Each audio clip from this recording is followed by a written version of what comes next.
Metropolitan Transportation Committee for September 26, 2022. Our first order of business is approval of the agenda, because nobody can decide, so we'll do it. I'd entertain a motion to approve the agenda. So moved. Moved by Councilmember Cummings. Is there a second? Seconded by Zirin. Second by Councilmember Zarin. Is there any other discussion? All those in favor say aye. Aye. Opposed, nay. And the agenda is approved. Next, we're on to approval of the September 12th, 2022 Transportation Committee meetings. If there are no changes or additions, I'd entertain a motion to approve the minutes.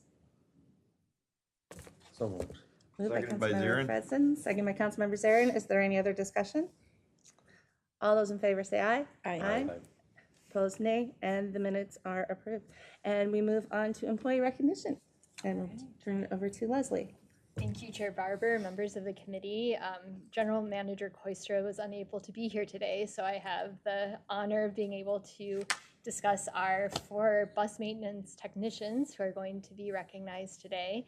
And I think we feel that recognizing our technicians is especially important because so much of their work goes unseen by the general public and is often happening behind the scenes.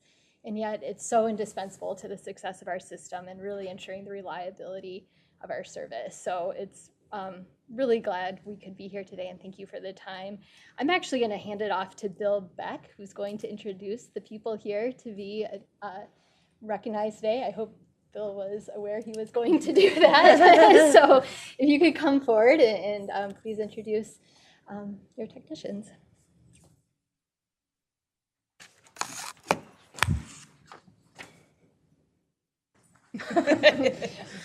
Chair, committee members, as stated, my name is Bill Beck. I'm the overall base maintenance manager.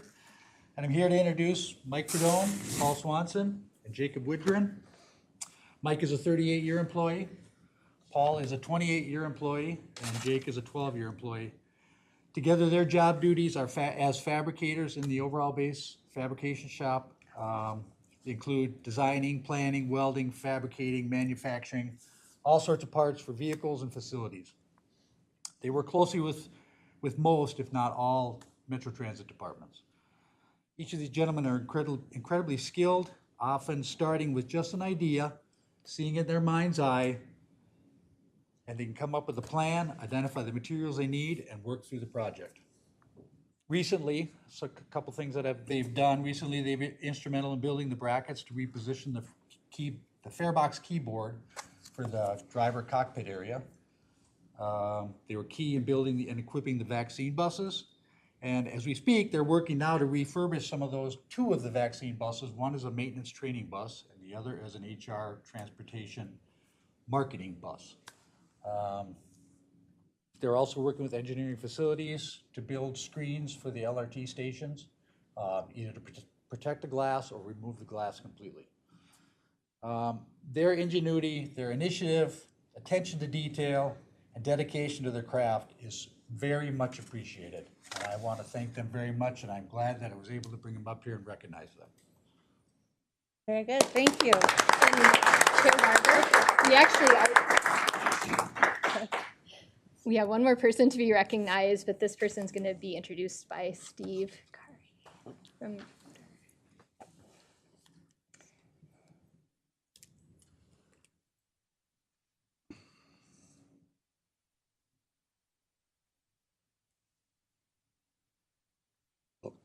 Council. Welcome. Chair. Hi. This is Rocky Richardson from MJ Reuter Garage. Rocky has been with us for a little over 6 years now, and he's a technician. He has such a positive attitude when he comes in every day. He's ready to go. He's raring to fix the bus. He goes out on a lot of service calls, and reliability is one of our key factors at the service garage, and Rocky often fixes buses prior to returning them. So when he goes out, the bus gets fixed and they stay en route, and we're able to continue with the service. He's made a lot of contributions, to the organization and also to his fellow workers. He treats everybody respectfully and politely, and always finds a way to lift people up when they're down. He's quite an inspiration to us. And his technical skills are second to none. He inspires other mechanics. He coaches and mentors the other mechanics. He's had lot of years in service. So I'd like to thank him for his dedication, for his good work ethic. His efforts are greatly appreciated. Thank you. Thank you. And I'll come over and hand out the awards, but I just want to say thank you to all of you. It's really important. We know that all the work that goes on behind the scenes and all of these things that happen have to happen every day, and we really love these moments when we get to recognize some of you. So, you guys want to come up and I'll. Can I hold that? All right, you guys move locations on me now. Mike?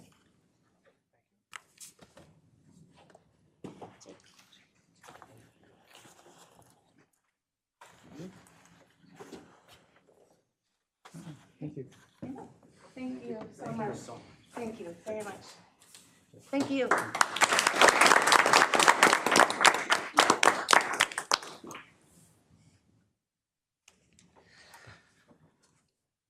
All right, next we're on to reports, and the first one we have is MTS Director Carlson.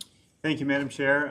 Tonight, I'm actually going to defer to presentations. We have a number of info items that show how we're stewards of billions of dollars of assets, how we cooperatively and in close partnership invest hundreds of millions into our transportation systems, not just transit, but roads, non-motorized, and how we plan for our own system from preservation and optimization, and a good lineup of information items tonight. Thank you. Any questions for? Yeah, and I would be happy to answer any questions on, not on that report, but on other items underway. Sure, Councilmember Cummings. Thank you, Madam Chair. Just a quick question. Do you have any data from the mobility hub, the Metro Mobility mini transit project that we're doing? There we go. Yeah, I thank knew you, I'd Madam get Chair, that. Councilmember Cummings. I do not have an update on Metro Transit Micro at hand, but it's certainly something we can follow up on. Thank you. Thank you. Very good. All right. But at the next Transportation Committee meeting, Metro Transit is planning to provide our quarterly presentation where we provide a preview of the upcoming service changes and an update on our staffing and workforce work. So for today, I just wanted to note, though, that to reduce the risk to reliability of our service and due to our ongoing operator shortage, we are preparing to reduce service on some routes both in October and December. Right now, we remain about 60 operators short of what our ideal level would be for our current level of service, and about 300 operators short below where we would be with our 2022 budgeted levels. Unfortunately, we're really at a place we'd prefer to be adding service, but that's just not where our operator levels are allowing us to go right now. And in particular, I wanted to mention today that on October 15th, we're going to be reducing service on 7 contracted routes, and we're going to start communicating about that this week. So you may start getting questions or hearing about that before we're able to provide our broader presentation on October 10th. And then again, December 3rd is our quarterly service changes that, again, happen every quarter, more part of our standard schedule, but we'll, again, be reducing service at that point, too. So more to come on October 10th, but just wanted to make sure this committee was aware since we are going to be communicating more broadly about those changes. Thank you. Good. Thank you. Questions? Councilmember Chambliss. Thank you for that update, Leslie. I know this is, we've been getting these updates regularly, and I know for sure I appreciate those updates. We have a lot of constraints in terms of staffing in the metro area in the state of Minnesota, so I appreciate monitoring that closely. I am very curious. I understand that we have less than 2% unemployment rate in the state of Minnesota. If we could get information on what that number is for BIPOC communities, because that number tends to be higher. And that may be a pool that we can reach into if there are folks there looking for employment.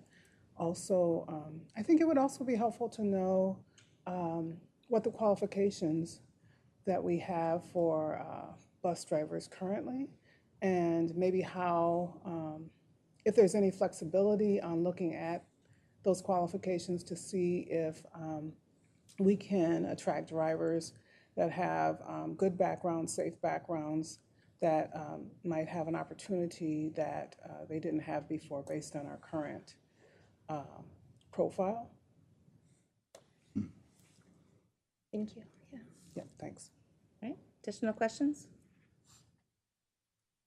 All right, next is our tab report, but I think Mr. DeGan has joined us tonight, but also I think similar to Director Carlson, is to listen and hear some of the things on information items that came to tab. So, and he can have some comments, we thought, during that discussion based off of what tab had to say. So, Thank you. all right. Thank you very much, Thank you. Madam Chair. All right, then we have no items on consent tonight, and we have actually just one business item, which is business item 2022-262, which is 2023 operating grant funding to the Transitway counties. And we have Ed Petrie here. Good afternoon, Chair, committee members. Ed Petrie, Metro Transit Director of Finance. I'm bringing before you this evening business item 2022-262. It is to authorize Metropolitan Council to authorize the regional administrator to apply for calendar 2023 grants from the counties of Anoka, Hennepin, Dakota, and Ramsey. This is a standard process, a standard request that we bring forward every year. This is basically the first step in the process. We're in the application stage right now. We will then apply for the grants with the respective counties. I will work with the counties. We'll go through a complete review process, answer any questions, make any modifications as necessary to the grants. Then we will then come back to the council, come back to you into the council sometime late November. Then request an approval then to enter into grant agreements with the counties. Then I'll work with the counties in legal, and we'll actually execute the grant agreements. This is for the operating agreements for the Metro Blue Line, which would be Hennepin County for estimated right now at approximately $14.9 million. It would be for the Metro Green Line, which would be a combination of both Hennepin County and Ramsey County funding, estimated right now at about $15.6. North Star Commuter Rail, which is a combination of Anoka and Hennepin County, for $6.1. And for the Metro Orange Line, BRT, which would be a combination of Hennepin and Dakota County for approximately $2.7 million. So, Madam Chair, as I stated, this is the beginning process. We will actually put the applications in. I'll work with the counties, answer any questions, make modifications as necessary, and then come back to you at a later point and then ask for approval to enter into the grant agreements. So with that, Madam Chair, I'd answer any questions. Thank you, Ed. Are there any questions from council members? Councilmember Sterner. Thank you, Chair. I just was wondering, where the red line is that a different type of grant than an application system? Okay, Madam Chair, committee members, the red line is actually part of the Metro Transit bus operations. Okay. So we're not asking. Rather than the rail is what the key is, it's on the That rail, is not correct. BRT. All right, Yeah, thank that's you. correct. Perfect. Absolutely. Additional questions or comments? All right, seeing here and hearing none, I'd entertain a motion to approve business item 2022-262. I would make that motion to approve it. Moved by Councilmember Sterner. Is there a second? Zarin seconds. Seconded by Councilmember Zarin. Is there any other discussion? All those in favor say aye. Aye. Opposed, nay. And the motion carries. Thank Great, you. Ed. thank you. And that being our only item of business, if without objection, I think that could go to council as a consent item. Very good. All right, we'll move on to our information items for the evening. Our first is the Transit Asset Management Plan. We have Hahn Tran here to present.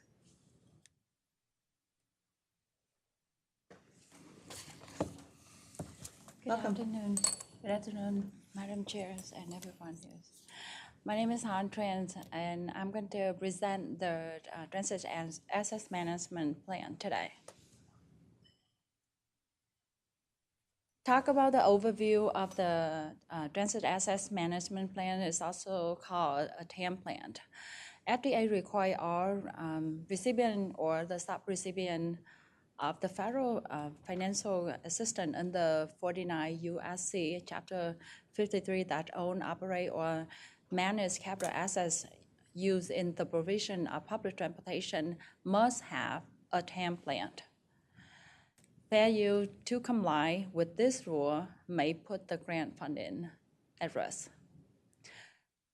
TAM plan recently has been reviewed with all the funding grant agreement application.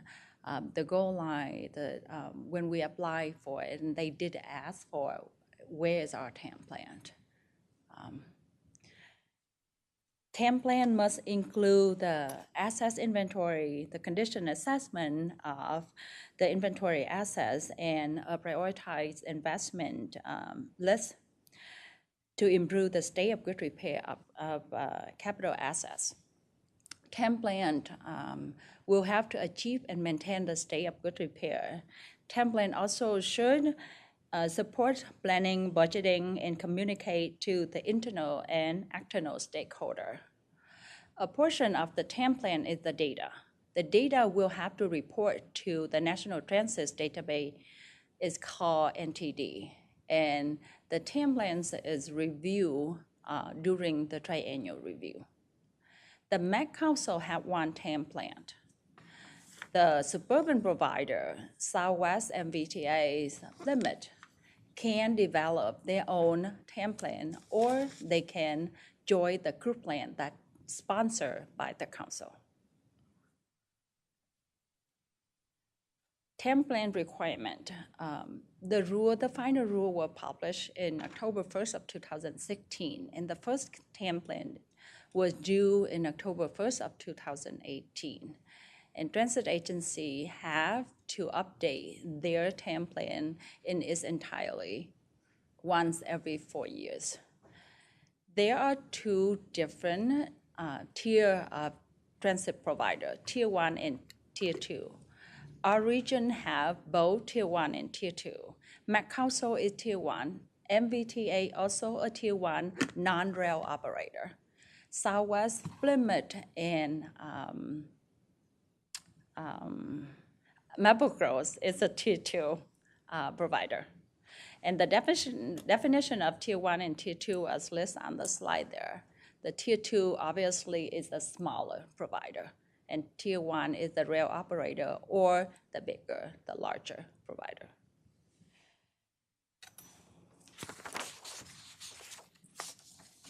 The TAM plan update, they require us to update every 4 years. It just gives us an opportunity to review the process of the previous TAM plan and apply the lesson that we learned from the last 4 years.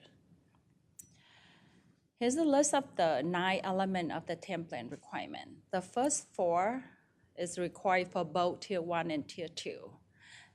They both have to have an inventory of assets, the condition assessment of the inventory assets, the description of the decision support tool, and the prioritized list of investment.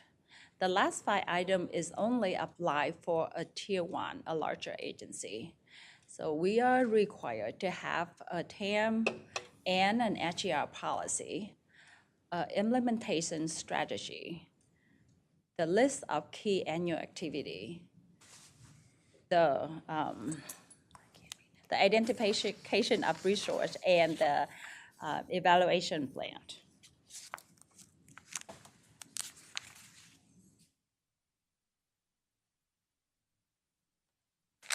State of good repair.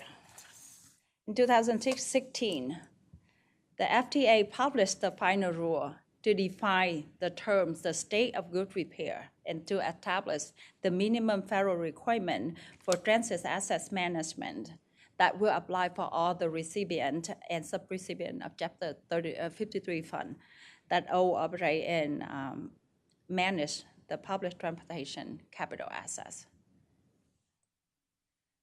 Definition of state of good repair is the condition in which the capital assets is able to operate at the full level of performance.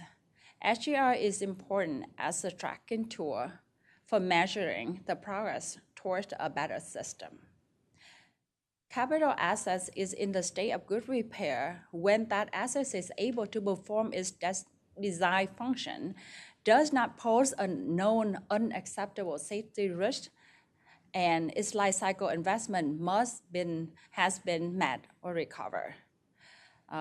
The data of the TAM plan, as I said before, is the HER target is the data portion that we require to report in NTD. The first set of target was required in 2017, FDA was asking us to share our targets so they can use as an example for other agency to use. Because that first year it was not required to report to NTD because NTD have not fully put that form in the system. So, and then 2018 on, it's required to report to NTD. The key connection between the SGR and the TAM is the performance measurement. There are 4 categories of assets. Rolling stock, equipment, also the non-revenue vehicle is listed under equipment. Both of them are on age-based performance measurement, and is the percentage of vehicle met or exceed the useful life benchmark. The useful life benchmark is a list of the year that 40-foot bus is 12 years and stuff like that, that we are required, we can develop our own or we can follow the list that is suggested by the FDA. The infrastructure is the percentage of the track segment with performance restriction by class. Every first Wednesday of the month, we require to measure the slow zone restriction of our track and fixed skyway. That is the performance for the infrastructure. The facility is on the condition base. This is when we have to hire a condition assessment company to assess all of our facility, and it's required to do once every 4 years. The first year is 20%, and then we can do all in one time, or we can chop it into 4 different years. And this have to be done renew every 4 years. And it's on the term scale. It's really specific on a book that the FDA published. And if the facility under a 3 and will go into the backlog, so it's not qualified. It's not in the state of good repair. Here's a timeline of the TAM. As the final rule is public in October 2016. The final rule is published in July 12 of 2016 as effective October 1st of 2016. The state of good repair target, the first set of targets was due in January 1st of 2017, and then April 30th of every year. That's the due date of the NTD, and we have to report that into the NTD. The first TAM plan was done in October 1st of 2018, and is required to update every 4 years. Assets inventory and condition report also report in NTD. And the first time the FDA required us to report in NTD was October 30th of 2019, and the October 30th of every year after that. The narrative report is due October 1st of 2020 and annually thereafter that. Here's the Metro Transit and Met Council, Metro Transit and Metropolitan Transportation Service, MTS, TAM implementation. Here's the impact, the COVID impact over the last 4 years. COVID have a great impact on everybody, every person, every business. When we're talking about transit asset management, we're talking about rolling stock, we're talking about facility, or trackaways, all the equipment. Not a lot of people really focus on people, but our employees also are assets. Our customer also are assets, because the ridership is fall because we don't have customer ride the bus. It's a factor of revenue. It's a factor asset management. We don't have bus operator. So it's also a key impact. Now we don't have enough operator to run bus. COVID plays a big impact in that too. Metro Transit's Metropolitan Council currently research a future EAM, the Enterprise Asset Management System, to help us to do a better job on the managing our assets. In the last 4 years, we, as an asset management group, continue to update inventory, organize it all in a good keep it update in an assets database system. And we was able to use the facility condition assessment report since 2018, 2002, 2021. We use that first set of data to improve our CAB process. We also comply with all of the NTD reporting requirement annually since 2017 up until now. Any question? Thank you very much. Any questions from council members? I have a couple. So the first one I wanted to ask, it had to do with the suburban transit providers, and said they can go under the broader plan, but have they been doing their own? Southwest have been developed. 2018, they have their own template. MBTA also have their own template in 2018. As of this morning, MBTA informed me that they will have their plan approved on Wednesday. Southwest last week was reached out to me, said that they will have their template approved last Thursday. So they will send us a copy of their template. And the group plans is also complete and under approval. Great. The other question I had, and I think I know the answer to this, but I'm going to ask it anyhow. So with under the MTS umbrella, I assume that's both contracted services and the Metromobility rolling stock? Is that true?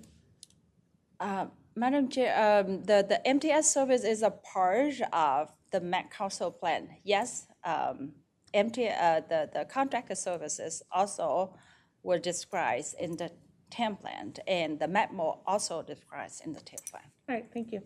All right, any, Councilmember Chambliss? Yes, just one question about the useful life benchmark for the age of the equipment and the rolling stock.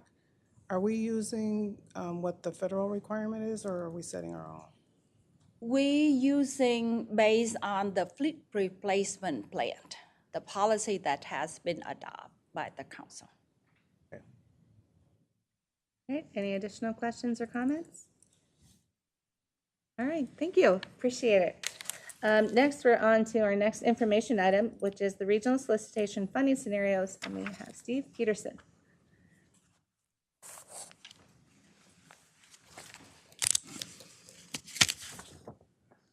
Thank you, Madam Chair and members. A few things I see Mr. Dugan here, so I'm going to hit a few highlights from the last tab meeting before we start and give him a chance to fill in the blanks here too. But a few things from the tab meeting last week. Councilmember Crimmins reported that airlines are at 80 to 90% of 2019 passenger levels. You'll be seeing a number of TIP amendments come to you next meeting, as well as Unified Planning Work Program, the UPWP, which is our grant application for the MPO. We had 3 information items. One was arterial bus rapid transit. You've seen many times, I'm sure, at this committee, but relevant to TAB also was that a request for $25 million comes from TAB and the regional solicitation. This request, this cycle is for the G line, so $25 million. Second information item was the regional solicitation public input tool, where we got over 560 responses. So that was a good online input. I think the top line summary there was people wanted more bike ped investment. When we asked them different types of investments, how would they budget? That was the major takeaway, perhaps. And then mine was the last on regional solicitation, which you're going to see here today. Mr. Dugan, anything you want to add? No, it's only that I'm grateful that Mr. Peterson is here. He's going to blend not only what TAB said, but then what funding and programming said the next day, which was they took some different angles on it. And that's some those are the technical people. Those are the smart people. Thank you. And so the first thing we wanted to get across to you was the amount of money available.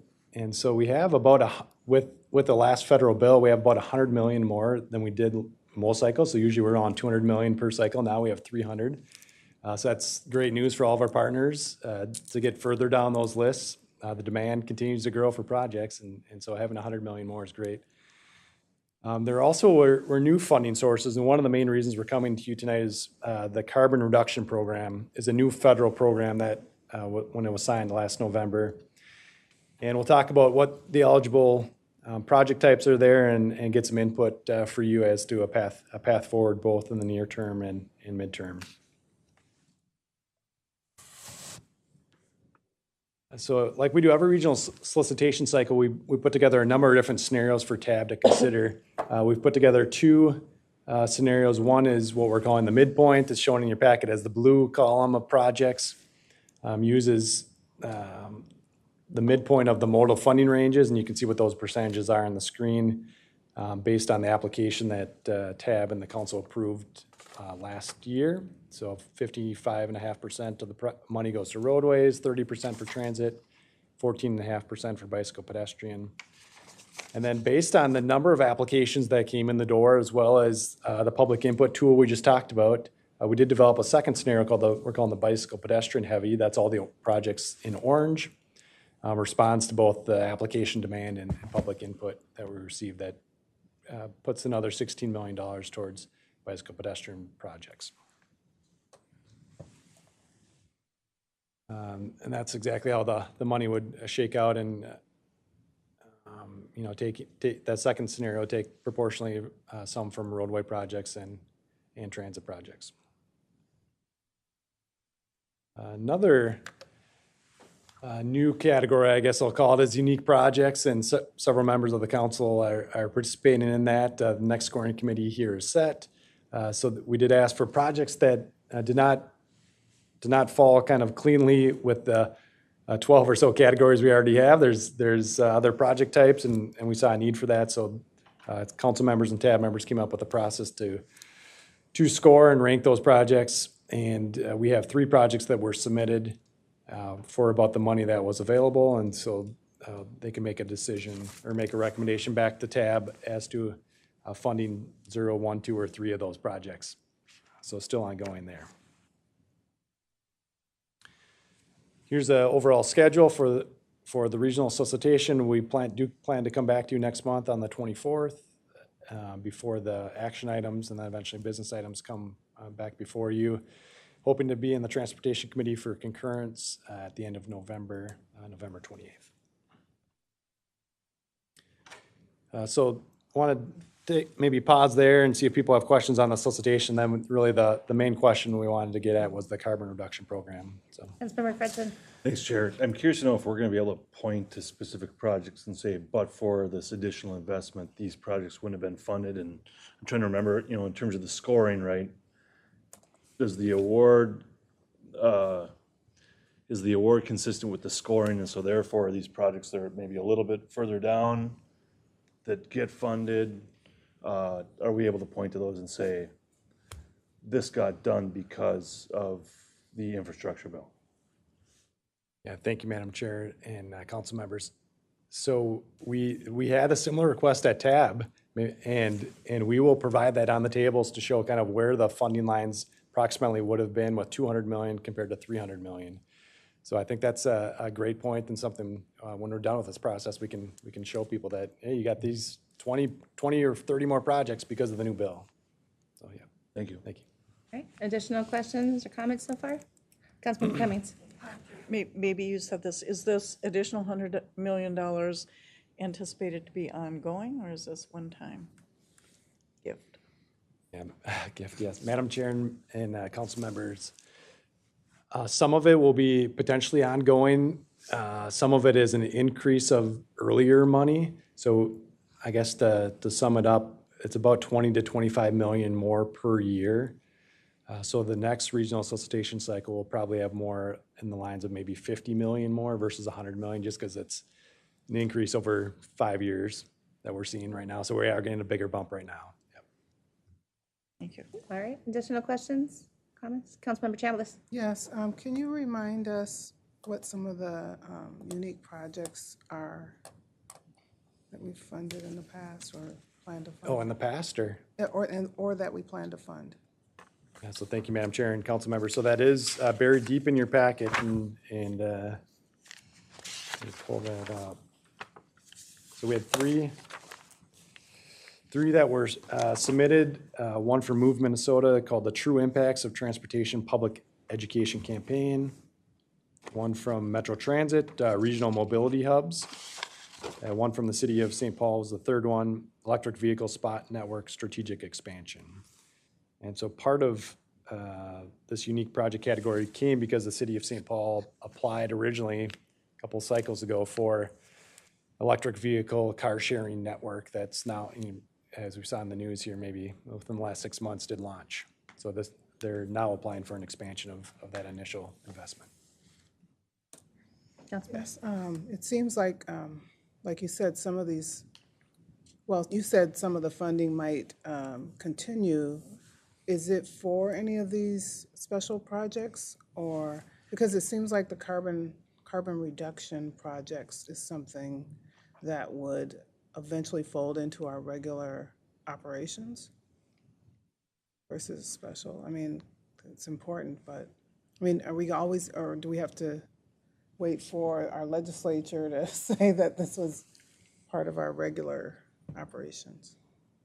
I'll let you start. Yeah. Go ahead. Madam Chair and council members, so the unique projects is an ongoing funding stream that comes from our either Surface Transportation Program, STP, or CMAQ funding. So it's not separate money or doesn't need approval from the state legislature to fund. Was that your question? Yes, or? that helps.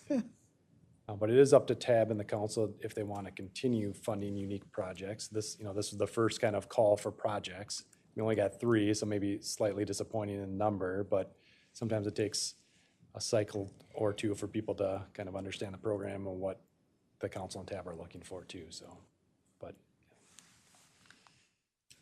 Okay. okay. Additional questions, comments? All right, go ahead. Okay, now on to the carbon reduction program. Again, a new federal program, and the purpose of that is to fund projects designed to reduce transportation emissions defined as CO2 from on-road highway sources.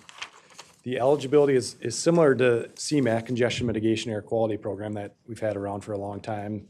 It really can fund projects in any mode, but for sure eligibility includes bicycle pedestrian projects, almost all transit projects, a few roadway projects, traffic management technology, signal timing projects, and then even a wider array of electric vehicle charging, congestion pricing, et cetera. So at the same time as the money being available in 2023, which is right now from a programming perspective, the planning work really hasn't caught up to the money being available. So within 2 years of the federal bill being enacted, every state has to put together a statewide strategy for the carbon reduction funds and have that sent into US DOT. So we're just starting that process, due in roughly a year from now, a little over a year. We have several other Met Council studies that could inform kind of what the best use of that money would be, as well as how it could be or not be incorporated into the regional solicitation or another process. The current regional solicitation does not talk about carbon reduction against the new funding program, so the MOU that we have with MnDOT does not kind of lay out whose decision-making it is to come to a decision on what to use that $8 million per year. Furthermore, the solicitation currently is not well-suited for carbon reduction projects, where we have a study ongoing to better measure that with our project types, but it's not in the approved application. And then lastly, the money is available now starting in 2023 and 2024. So we have some near-term project selection that will need to take place before the planning perhaps catches up with the funding availability. We did hear maybe one thing that we did hear at TAB that we had a lot of discussion and comments that came across the board, but they were very interested in using some amount of the carbon reduction program to fund regional solicitation projects, particularly in the bicycle pedestrian area. And you'll see we got 69 projects on that list. So with the money available, you don't get very far down that list. So that was one area that TAB, I think, coalesced around as using some amount of this money towards funding those projects, which would be eligible under the federal rules. So to sum it up, the policy direction that we want to have some discussion with you this evening on is, number one, should carbon reduction funds be added to the regional solicitation base of $295 million? We're not recommending that just added to the base because that gives some money to roadways, transit, and bike ped. It kind of spreads it out across the board. Some of those are not eligible for the funding. Number two, should carbon reduction funding, particularly 2023 and 2024, totaling $16 million, be applied to federally eligible projects in this ongoing solicitation? And that is recommended, but want to get your agreement on that, because we could put it towards projects that are eligible and do meet the intent of the program. And lastly, should upcoming planning work guide allocation of 2025 and beyond carbon reduction funds? We're also recommending that for the planning work to really inform the best use of the carbon reduction, whether it be a new process or within the regional solicitation.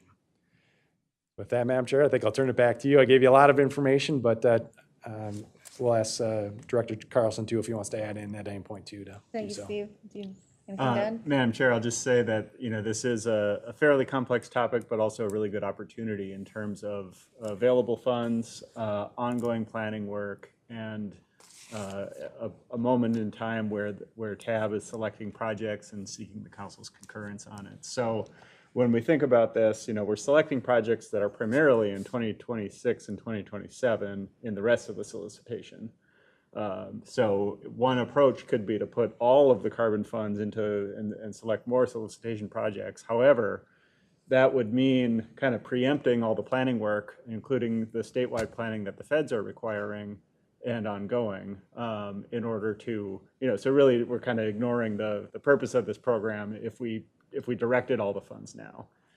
The opposite approach would be to not put any of these funds in. We want to do the planning work, we want to catch up, and then we'll select projects. However, in the next couple of years, that could mean not finding projects for these funds and perhaps turning them back in. And so we're not interested in doing that either. And so what's left and kind of the thrust of this recommendation is apply the near-term funds. We have a solicitation project slate lined up. We've got good projects, especially in the non-motorized category, ready for those funds to advance. And then the bulk of the funds we would have be informed by the planning that'll occur in the next couple of years and then translate itself into solicitation criteria in years ahead. So that's the quick recap of the approach, and certainly would welcome your thoughts tonight. Mr. Dugan, do you have anything to add from the conversations?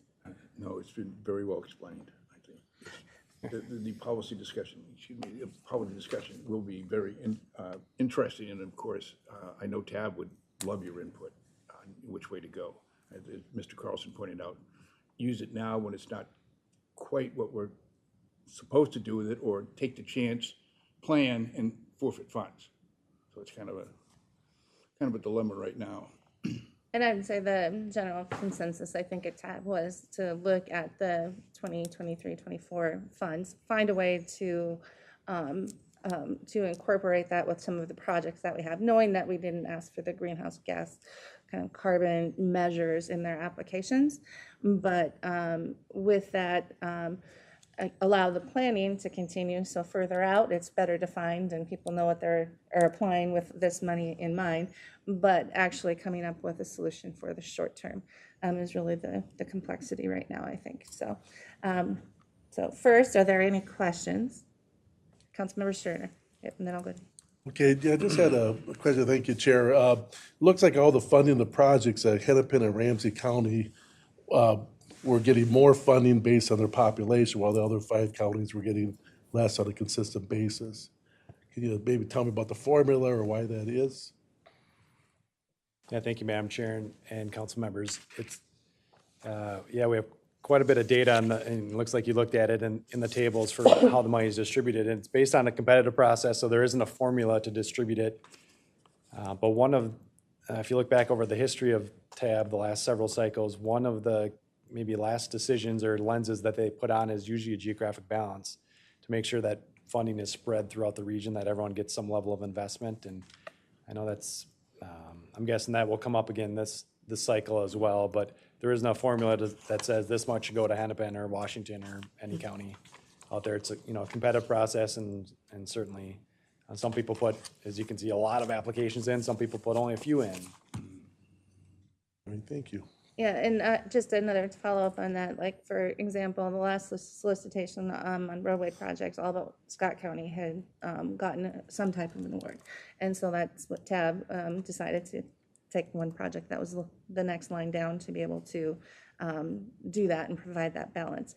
But then you take this time, and Scott County submitted very few applications. I don't remember, but it was significantly lower than normal. So it's really depending on what comes into the regional solicitation, what people are applying for at the time too. So. All right, thank you, All Chair. right, Councilmember Chambliss, and then I'll go. Yeah, I'd just like to say that I approve what is recommended for number 2 and number 3. I think it was very well explained. We can start out with funding the near-term projects that we've already, kind of got in the pipeline, and then have time to develop the criteria in the regional solicitation plan, and then also have TAB help with the vetting process before it comes to us is fine with me. Mr. DeGan. Yes, thank you, Madam Chair, council members. If I could add to the geographic balance a little bit from my perspective, or Madam Chair's, the tab is made up, as you know, it's 34 members, primarily elected officials. There's 9 citizen reps and a couple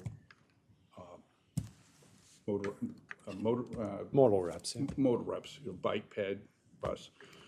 And there's a certain culture already built into the system with the county and city members that we want good governance toward the entire metro. So that always, it seems to facilitate that, well, what to say if Scott or Anoka County didn't get something, let's find out a way, so that we're all in this together. And that has been certainly directed by the chair, and then also the chair of TAB, Jim Hovland, Mayor of Edina. And then in regard to, Steve, what was right before that on funding? Carbon reduction plans, Madam Vice Chair. There was also some favorability towards expanding, awarding that in the bike ped because of the sheer number of applications. I think there were, how many, Steve? 69. 169. Just 69. 69. Yep. Yeah, so that was certainly looked at. Thank you, Madam Chair. Thank you. Additional comments, questions? I think we'd like to hear a little bit, not just to that particular thing, not only find a way to use the funds in the short term, but should we provide TAB with some guidance as where to direct those funds? And what's the kind of the will of the committee?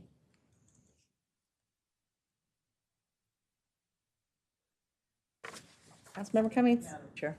As these are laid out, to me, they make a lot of sense. I think avoid spreading usage of money across ineligible categories would be very important, so I understand that, not recommended. I think, as you know, TAB it's a big group, and there's lots of input, and the conversations are ongoing. It's hard for me to understand exactly what this sort of diversification of the funds would mean, but so I rely on the recommendations that the committee has made. I think that the number of bike ped initiatives at 69 is a reflection of, is an important number, and an important input on where these funds are going to be used. So I think that making sure that funding goes in that direction, or some portion of the funding goes in that way, is reflects the needs and the interests of the region. So I think that's really important. And then I also agree with number 3, allowing for 25, 26, 27 to be distributed when there's more time to plan and figure out how to use these funds in the most effective manner. But it's challenging, but this is great, and that there's even the carbon reduction discussion going on, I think is super important, and I'm glad to see that. So thank you for this. And thank you. It's not every day we get to have a conversation of we got something extra and how can we Right. use it. So we're going to, that's why we want to put some thought to it to make sure that we're all in consensus how that might go. All right, any other additional questions or comments from council members? Anything? Madam Chair, just to emphasize that point a little bit. So these funds are additional funds that come to the MPO, so they come to the council as the region. They don't, we work with TAB to allocate different funds to different sources.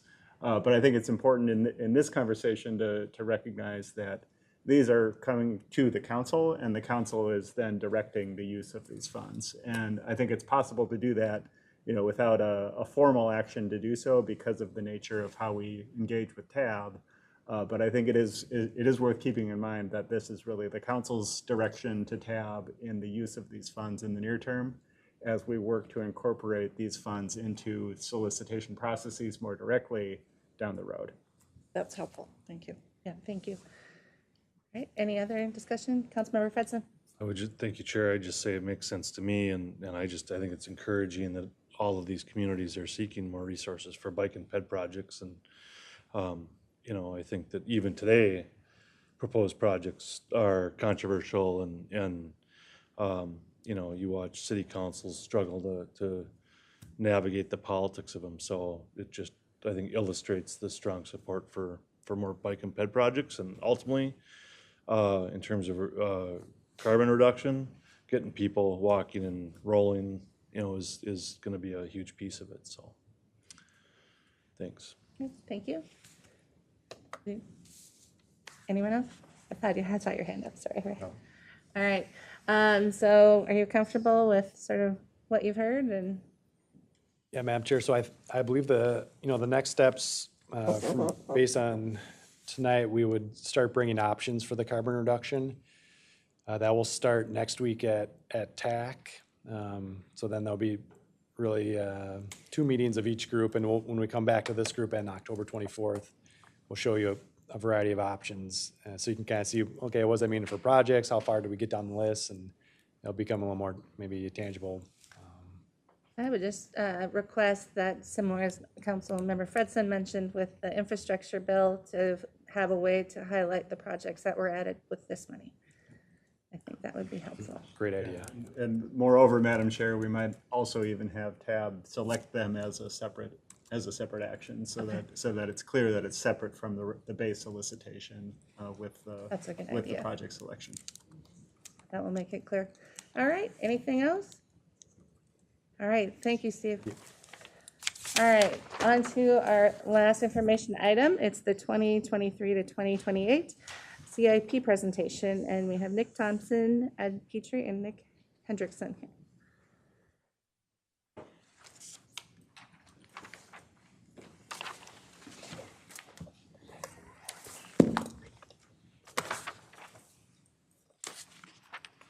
Welcome. Thank you very much. Welcome. Thank you, Chair. Once again, Ed Petrie, Director of Finance with Metro Transit. I'm joined this evening by Nick Thompson. He's Deputy General Manager of the Capital Programs, and then Nick Hendrickson. He's Manager of Budget for Metropolitan Transportation Services. I will kick off the CIP presentation, then we'll be passing it on as we go, and we'll just move forward into the presentation. So we're here to present this evening the 2023 through 2020 Capital Program and Transit Capital Program, or also known as the CIP. So we'll be going through a presentation this evening. We'll be then coming back to the council. I believe it is on October 12th. I'll go to the next slide here. So we'll come back to the council now on October 12th, where we'll do a full consolidated presentation, which would be the Transportation Division, ES, Parks, everybody will be included. Then everything will go out then for public comment on October 26th. It'll receive approval. That public comment will include both the operating budget and the capital budget. And CIP, it goes out to the public for a 45-day public comment period. We will then come back to the council then on December 14th, discuss any comments that we've had from the public, make any recommendations for any changes, and at that point in time, the council will then be recommended to adopt both our operating budget, our CIP, and our capital budget for 2023 to 2028. So tonight is the beginning of the process to discuss the CIP. When we move into the CIP, us finance folks, we basically talk about two different tables. We have a Table 3 and a Table 3A. Table 3 are projects that we're recommending for funding that you formally adopt into the CIP. We've forecast all the revenues, forecasted the expenses for those projects, whether they are building a park and ride or bus purchases, technology, whatever the case would be. We're saying these are the projects that we would recommend for approval. And then this is the forecasted revenue stream balanced.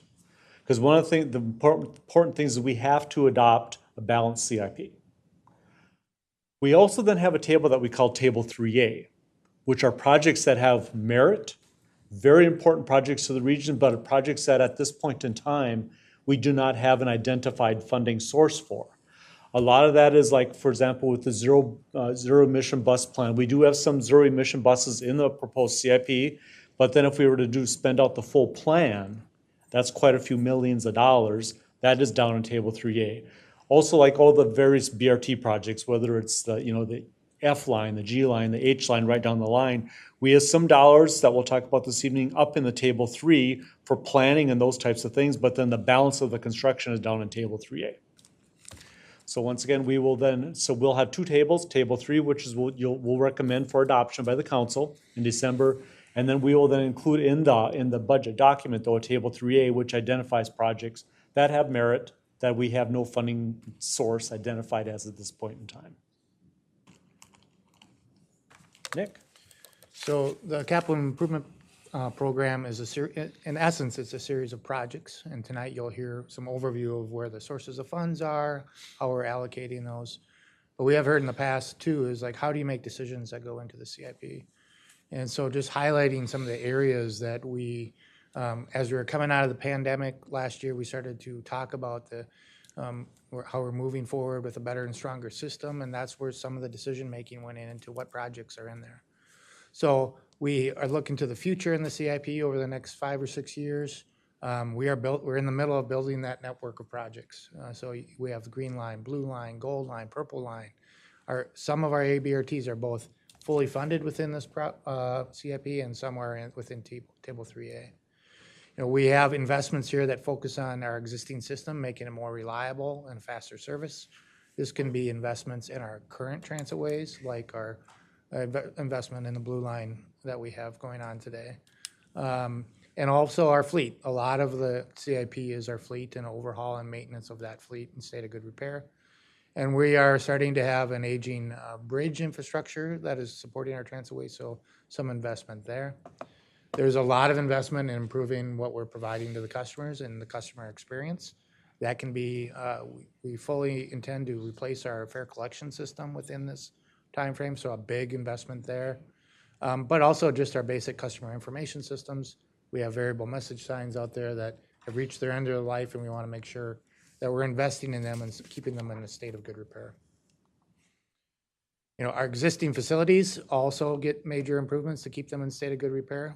This time, we have some major investments in a Lake Street and Hiawatha Blue Line upgrade there, Franklin Station. Some of our facilities that have been out there 15, 20 years need to be upgraded. And so we're making a commitment there.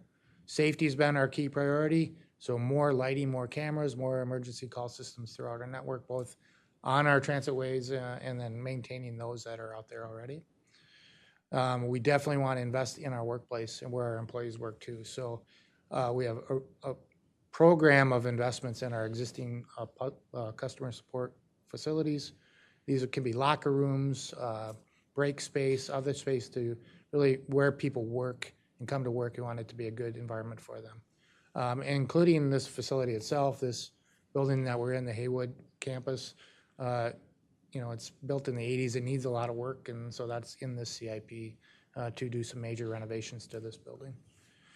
We have a strong focus on sustainability within this plan, both energy efficiency within our buildings and our infrastructure, but as Ed mentioned, our zero emission fleet is a key component there also. We make the decisions on which to fund within Table 3A and Table 3. Equity is a big part of that. Just our vision for transit in this region is founded on prioritize with equity being a key for which lines are built, to where they're built, what mode we're building. So it's reflected in that. Maintaining our facilities is an investment, we feel, in equity. Programs itself, like the Better Bus Stop program, which started in 2014, and how we prioritize our investments in the basic bus stop is a key equity investment embedded within the CIP, as well as our ADA investments. Last year, this council adopted our zero emission bus plan. We highlighted it last year in our CIP. The CIP this year continues that goal of investing in transitioning our fleet to zero emission buses. It maintains that commitment we stated last year of a goal of 20% of our 40-foot buses in the next 5 years being replaced with the electric buses, and we maintain that commitment within the CIP. And that results in funding 83 additional electric buses in the time frame of this. So when we move into the 2023 through 28 CIP capital program, we look at planning, but we also look at what our overall system is. Overall, on the planning side, as you would anticipate, a lot of our projects take a very long range view. For example, if you're going to build, for example, a bus garage, it takes planning, then you go through all the work until you can finally get it constructed. It could be many, many years. Perfect example is bus procurements. If we want to purchase buses, they could take anywhere from 12 to 24 months before we actually get the buses in the door. Like I mentioned, major construction projects like garages, transitways have multi-years of planning. So within the CIP, we'll have, for example, for a transitway, if we approve it, but it'll have multi-years of spending for that project because it takes a long time to build these items. The fourth bullet point, though, is what's really, really important. When we adopt the CIP, when the council adopts the CIP, you've seen us come forward every quarter then with a quarterly budget amendment. We will move projects from the CIP into the capital budget only after funding has been secured. So that is one of the cornerstones of the financial cornerstones, the fact is that we can plan, but we have to wait until funding becomes available. When it becomes available, we will then move it into the capital budget. And as we've talked about previously too, the funding can have many multiple sources. Various types of federal revenue, various types of local revenue, county contributions, all those different types of funding sources.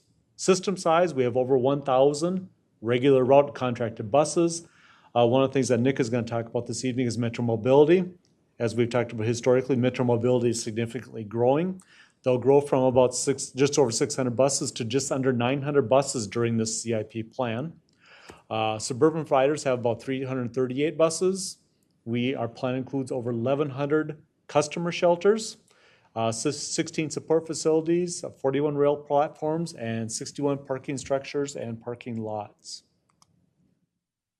So when we talk about the overall CIP parameters and the dollar amount, the overall CIP is just over $3 billion, with a B, $3 billion, which includes all the transitway developments, like all the light rails, like the blue and the green line extensions. If you back those out and just get back to the base system, the base system is still at $1.4 billion during this 6-year period. As Nick talked about, our focus is on safety, asset preservation, as Hahn talked about this evening, and state of good repair and long-term capital maintenance. The system includes not only Metro Transit, so in the $3 billion or the $1.4 billion, it includes Metro Transit, Metropolitan Transportation Services, and the suburban transit providers. So it's the regional transportation division.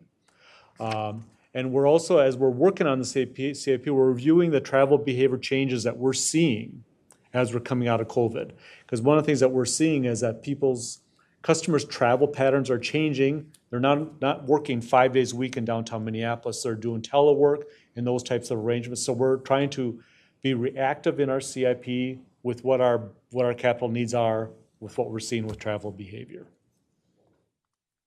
Revenue sources, as we talked about, the overall revenue sources, first of all, it includes regional transit capital.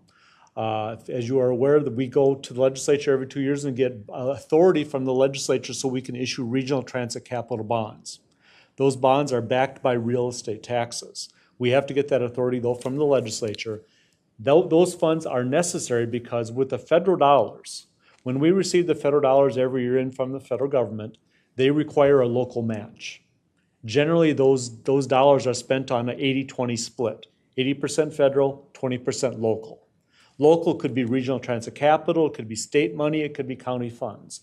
But for example, our major portion within like the bus system, we use Regional Transit Capital as our local match. The revenue sources also include New Starts funding, Small Starts funding for like the blue and green line extensions, and then the Small Starts for the various BRT programs. The federal dollars reflect MAP 21 requirements, as Hahn talked about earlier this evening. The funding also includes all the various federal dollars, the 5307 formula, 5337 state of good repair for both bus and rail, 5339 bus and bus facilities. As you are aware, we did receive additional federal funds of about $28 million a year through the Bipartisan Infrastructure Act. So that is programmed into this. And then we also then receive funds through the federal regional solicitation. Usually it's CMAQ type dollars that we do receive. So our priorities within the CIP that we'll talk about is, first of all, maintaining our current system. We talked about maintaining it into a state of good repair, replacing all of our vehicles according to the fleet plans, maintain and repair our existing facilities, various transit improvements, and we'll also be focusing on meeting the metro mobility demand.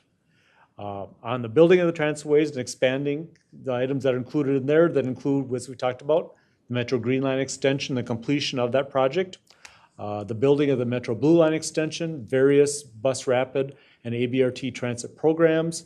We do have some expansion vehicles in there. The bus electrification program that Nick talked about, the completion of the North Loop Minneapolis Bus Garage. We do have some dollars for support and customer facilities and for technology. So now we'll move into the fun part of the presentation this evening, which is the numbers. So this is the overall chart. First of all, as I talked about, our overall CIP is $3.02 billion. It's made up of transitways. That the biggest piece is about $1.7 billion. We have fleet, the next piece, biggest category, which is $873 million, then dollars for facilities, and then for other costs, which would be like technology type costs, of about $184 million. One of the things I do want to point out, though, also within this period of time, we will not only have the planned $3.02 billion, but we currently have authorized in the capital program that the council has already authorized previously, brought dollars from the CIP into the capital program. We will still spend out $1.8 billion during this six-year period of time for dollars that are currently authorized in the bank and ready to go. We'll spend those dollars out during this six-year period of time. The overall program revenues, it's mainly heavy. It's heavy with, like we talked about, federal formula dollars. We have federal, which a lot of that would be, for example, full funding grant agreements and our federal formula. We have funding coming in from the local counties. Regional Transit Capital, which we talked about, that gives us the legislative authority from the legislature to issue that bonding to match the federal dollars. That's about 12% of our program. We have the CMAQ, the Federal Regional Solicitation, about 5% of our program, or $158 million. And then we have some various state funds that are in either our expansion programs like the LRT or some of the BRT programs. The next category we look at is both uses by category, uses by objective. So if you look on the left-hand side, the uses by category, the biggest piece within the $3 billion would be transitways. The next biggest piece would be fleet. $873 million would be a replacement of fleet during this six-year period of time. Then we have dollars in here for technology, customer facilities, and our support facilities. When you look at the uses by objectives, we have our transitways, but then the next big piece, which is $1.1 billion, is preservation. That's preservation of our base system. What we have in place today, we're going to spend just over $1 billion during this CIP cycle maintaining those assets into a state of good repair. So now if we just strip out the blue line and the green line extension, as I talked about, then we're left with $1.4 billion in our base system. It's made up of the same types of funds. We have our federal formula, regional solicitation, which would be CMAQ, our regional transit capital, which is led through the legislature for our bonding authority to match the federal dollars, and we do have some state dollars. One of the changes you're going to see here, though, is if you look at that $1.4 billion, once you've taken out blue and green line extension, if you look on the use on the left-hand side, it's predominantly fleet. So out of the 1.4 billion, 873 million of that is replacement of fleet, our existing buses, big buses, our TICs, Metromobility buses, contracted buses, and regional fleet. That's all within that. We had funding also for customer facilities, as I talked about, support facilities, technology, and small amount for transitways. On the uses, predominantly preservation. 79% of what we'll spend is preserving our current system, and then we have 3% which is preserving our current transitways. So basically 82%, or 4/5 of what we're going to be spending, is preservation of our current assets, as Hahn talked about this evening, maintaining our assets into a state of good repair. Turn it down to Nick. Yeah, so if we just focus on the 23-28 capital improvement plan for MTS, the 6-year CIP includes contracted fixed route, Metromobility, suburban transit providers, and Transitway.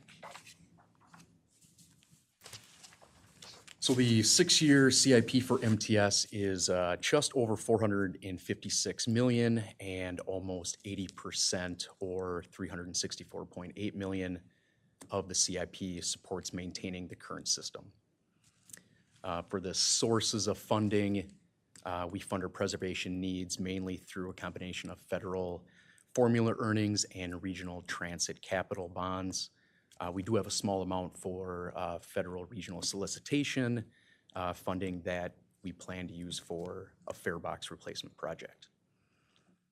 When looking at the uses for this funding, fleet preservation accounts just over 3/4 of our budget. This includes replacement for large and small buses and for suburban transit providers, MTS, contracted fixed route, Transitway, and Metromobility. We got $41 million for technology, and nearly all of that is used for on-bus technology or the fleet systems that we have to maintain.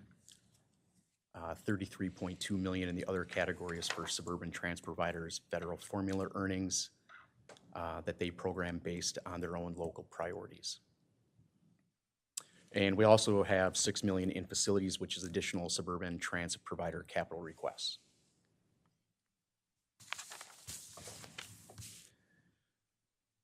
So between 23 and 28, we got $91.5 million in expansion plan, which is roughly 20% of the MPS CIP. So similar to our preservation budget, expansion is primarily funded by a combination of federal funds and RTC. However, this chart on the sources does specifically call out funding for the regional solicitation funding, and one of the roles for MTS serves as support the suburban transit providers expansion projects submitted through the regional solicitation project process. And the region will provide, a 20% match as funding is available. On the uses side, fleet costs represent over 90% of the expansion costs. This represents Metromobility, expansion, suburban provider CMAQ expansion projects, and also a holding location for future expansion projects in years where the regional solicitation has not yet taken place. And then the technology, the $6.9 million is shown above. That is technology that is needed also for fleet expansion. And I think for fleet growth, I think you've seen this chart before, showing the regional fleet growth for MTS. As you can see, shown by the blue line, the fleet continues to grow. Back in 2008, we were under 800 buses, and by the end of 2028 in the CIP, we're projecting right around 1,600 buses. And so this is a factor of two factors. One, over the years, the suburban transit providers have been awarded CMAQ expansion grants through the solicitation process, and this is basically adding buses into our system. And once these routes are in our system, we fund the replacement buses. And then number two, the biggest growth is coming from Metromobility. We average, anywhere between 30 to 50 buses a year, and we replace the Metro Mobility buses every 5 years. And so the Metro Mobility fleet has grown to 722 buses. This is actually including the buses that are currently on order that we haven't received yet, but, and we also have 280 buses programmed into the 23-28 CIP.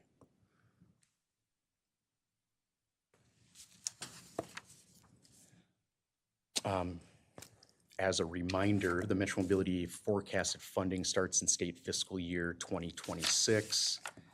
State dollars will help fund the Metro Mobility program, and we will still program federal dollars. Planning for this change is currently underway for both the operating side and the capital side. This is actually going to be a big change how we program future revenues and expenses. So it's not included in the 23-28 CIP yet, but after doing some initial or further research, we plan to have this developed into next year's 24-29 CIP.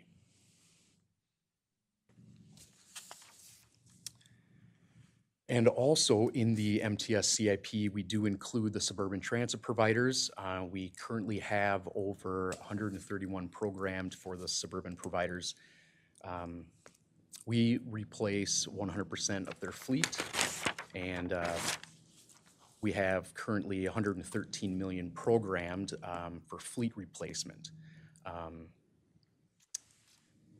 Programming for each individual agency kind of, ebbs and flows over the years, but their replacement schedule is the same as the council's fleet replacement schedule. We also match federal grants. So any of the grants that the suburban transit providers are awarded through TAB, the council is providing a local 20% match.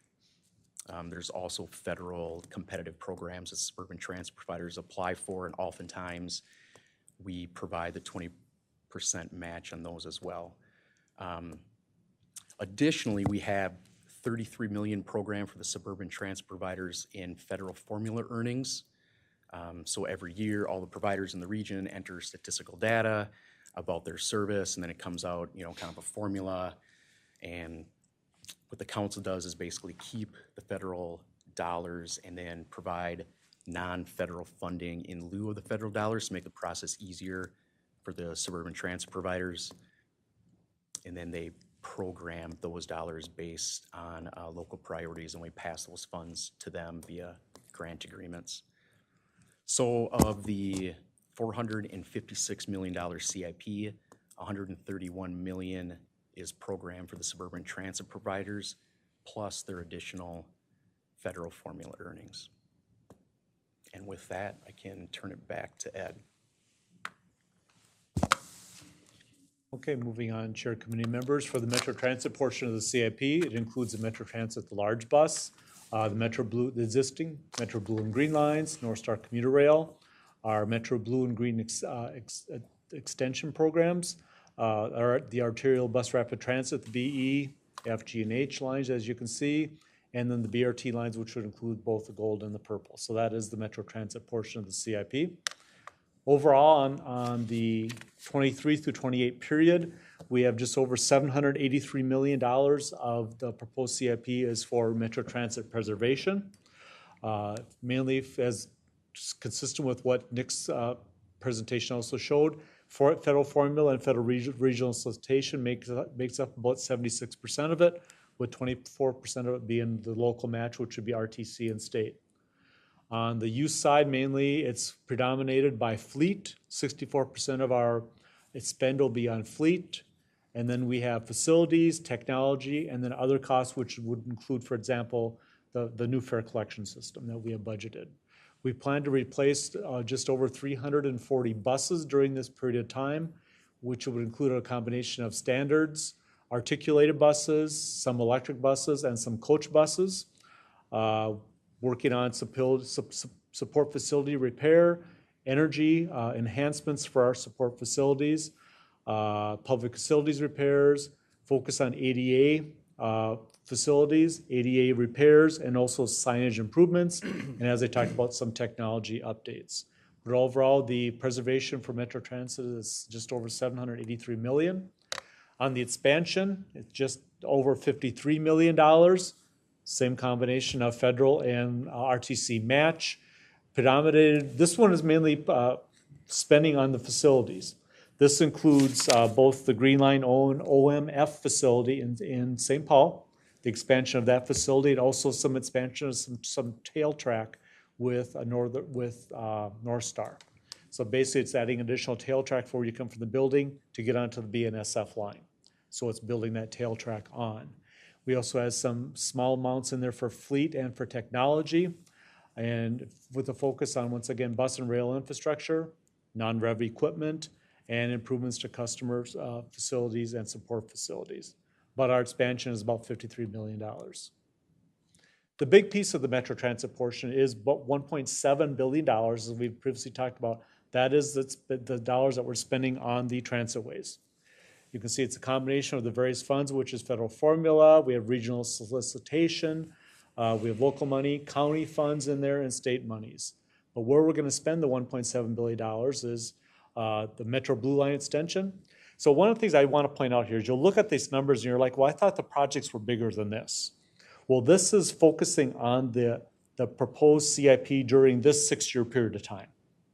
Some of these projects would have already spent previously, prior to this period of time, and been brought into the capital budget, or may fall outside of the period after 2028 and finish themselves out. But we're planning, during this 6-year period of time, spending $1.275 billion on the Blue Line extension, finishing the Green Line extension with just over $330 million spent. BRT projects of about $94 million, and maintaining state of good repairs of just over $24 million. So once again, the Transitway program is about 1.74 on the Metro Transit family. As we've talked about previously in other years, we do have some issues, though, like we have issues on operating, but we also have some challenges and issues on the capital side. As we talked about previously, we have the issues of long-term capital maintenance. We always think that our rail lines are brand new, but they're aging. For example, the Hiawatha line, the original Blue Line, went into service in 2004. So during this CIP cycle, it's going to be over 20 years old. So we're working on maintaining both the rail cars, the stations, the facilities, all into a state of good repair.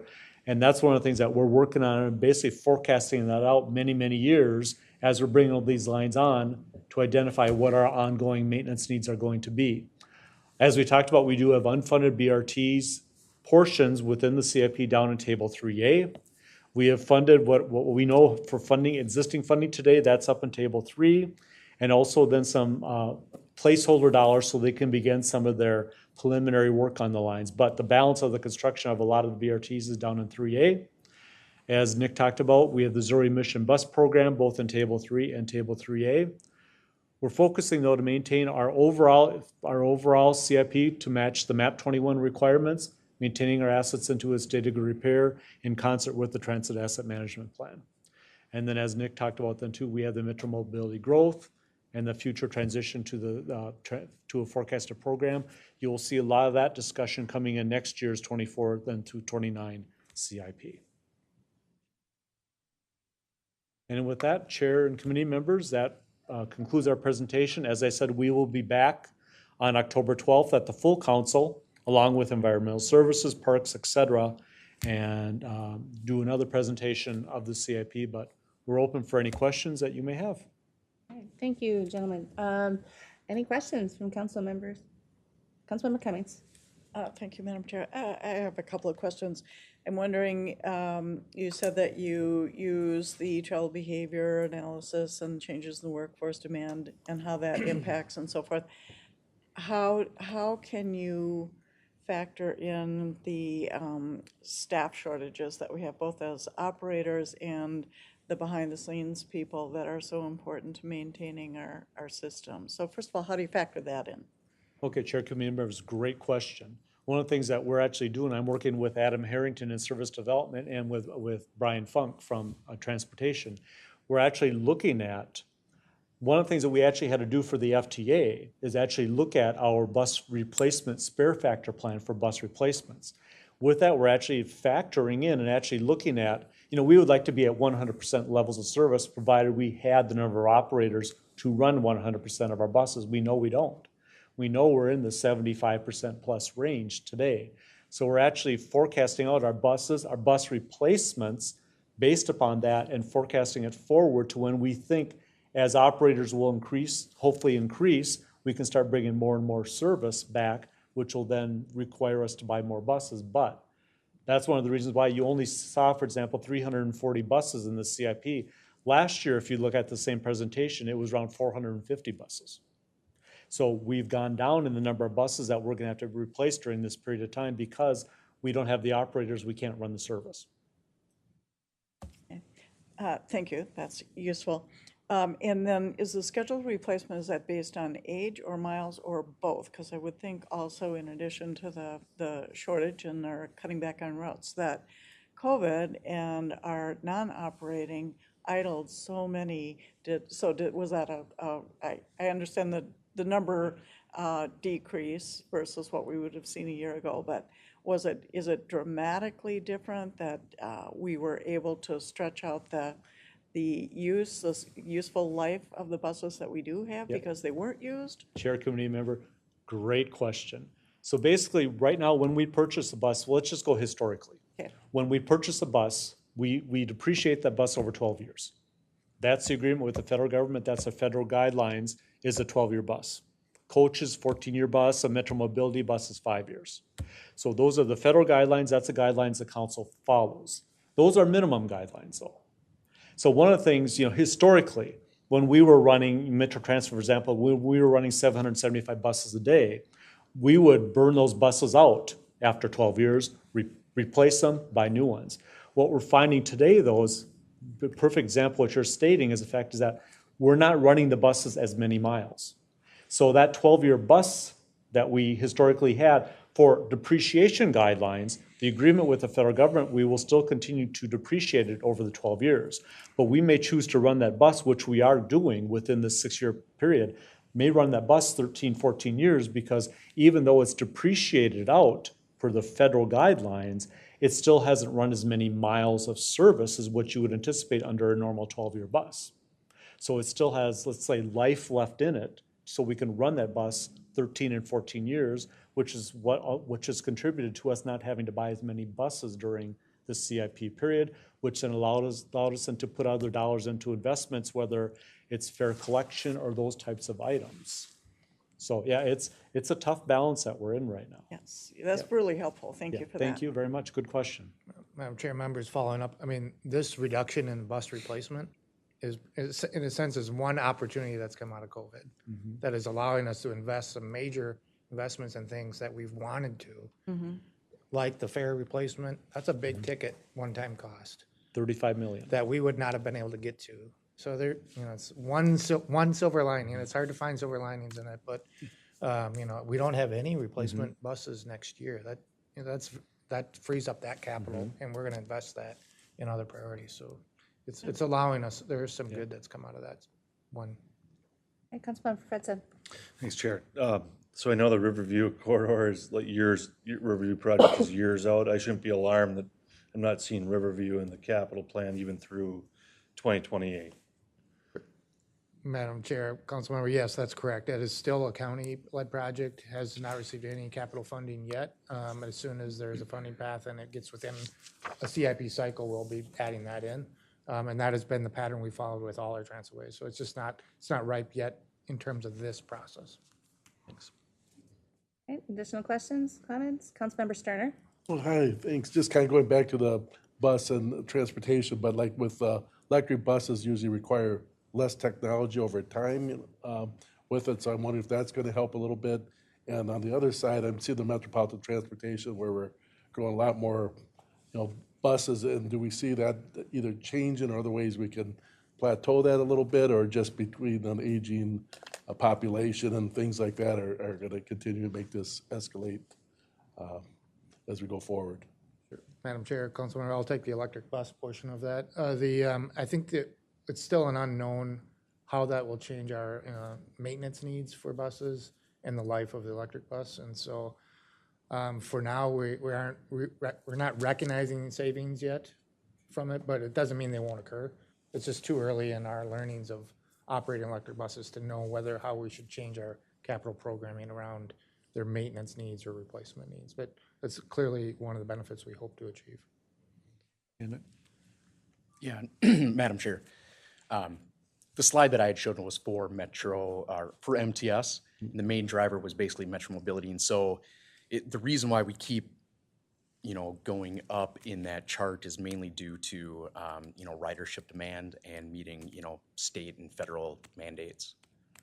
Okay, and just to follow, so we don't see that, the ridership demand going down or leveling off, it's through time, right? Either through health or larger buses, it's just, with our aging population, you feel that trend will continue to grow like that? That's what I would anticipate unless.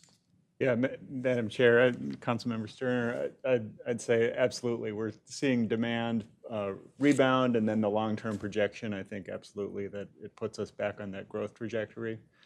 On the Metro Mobility service, we leveled off across a lot of 2021 around 80% of pre-COVID, so quite a bit higher than fixed route service, and now we're seeing demand grow as well. Post Labor Day, it's actually grown a bit. We'll report on this in a future ridership report, but we're seeing that demand recover and continue to grow, and it's at least for the moment, we're anticipating that pre-COVID growth level going into the future from a CIP perspective. Thank you. Complete. And Chair, committee members, I'll add on the Metro Transit large bus. As I had mentioned earlier, we're working with the FTA and actually laying out a plan through year 2025, which is saying where we are today with our buses, where we anticipate operator hiring to happen, and how we think we're going to come through and come back with our system. This is something that the FTA is working with every transit agency, large bus transit agency across the United States. So the problem that challenges we're seeing, they're also seeing the same challenge. So they're working with every agency to get this forecast of what we anticipate is going to happen. This is a forecast, though, that is something that we will update one to two times per year and update it with the FTA. Because as we all know, a forecast is only as good as what the forecast is. It always changes. So for example, as operator hiring improves or doesn't improve, that will impact the forecast. That will impact the buses that we need and our replacement cycle. So it's an iterative, it's like taxes, something that always is going to change that we have to keep an eye on. Yeah. Again, additional questions, comments? All right, I got one question. So we've obviously had to add on some contracted services, because of the workforce shortage. So how does that, if that's a long-term trend, because that goes through MTS versus Metro Transit, how will the plan, is the plan easily adjustable to account for something like that? Yeah, Madam Chair, Go ahead. I guess, we can adjust the capital assignment of fleet and then replacement cycle in the budget. We've done that, I think, we've moved routes back and forth over time and moved capital back and forth to match that. So I think that's a pretty straightforward process that we have. And Chair, also, but as like I'd mentioned, we have this 20-25 year plan that we're working through 2025. As we're adjusting service between us and contracted, that is one of the factors in there also. That will then flex within the plan. Good, thank you. All right, Councilmember Cummings. Thank you. Just a final comment. Thank you for this. It's, as you know, it's very complicated and interrelated. And you do a wonderful job, all three of you, in sort of giving it to us in digestible chunks of the information, because it all is interrelated, and how one affects the other and our current situation and all of that. And it's all forecasting and hoping and looking back and so forth. But anyway, you do a great job, and it really is helpful to understanding how this fits. It's a lot of money. And so I really appreciate that you're able to sort of help us understand that, all the complexities of it. So thank you. Thank you. All right, anything else? And I echo everything Councilmember Cummings just said, so thank you all. All right. Okay, that concludes our business for the evening, and so I'd entertain a motion to adjourn. Councilmember Chanelis, all in favor say aye. Aye. Opposed? And we are adjourned.